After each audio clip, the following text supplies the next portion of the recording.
Hola, què tal? Ara ens trobem aquí un altre cop amb el tel·luri. Fins ara només hem parlat de la Terra, la Lluna, el Sol, però penseu que molt més enllà hi ha les estrelles, que hi ha per tot arreu, per totes direccions, però clar, molt més lluny.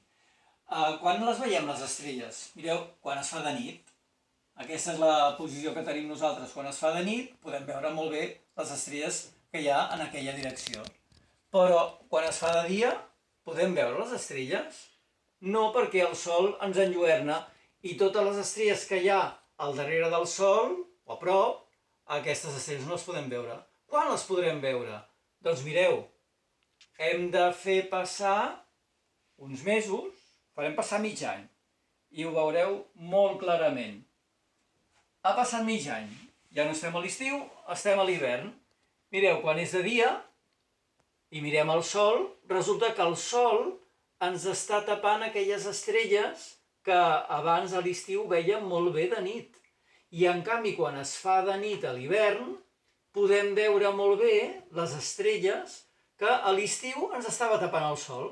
Per això, a cada època de l'any, a cada estació de l'any, hi ha un cel característic. Això sí, al nord, en línia recta amb el pol nord de la Terra, hi ha una estrella que sempre està al mateix lloc del cel, és l'estrella polar. Aquesta estrella i les que té a prop seu, les estrelles circumpolars, aquestes es veuen durant tot l'any, en qualsevol època de l'any.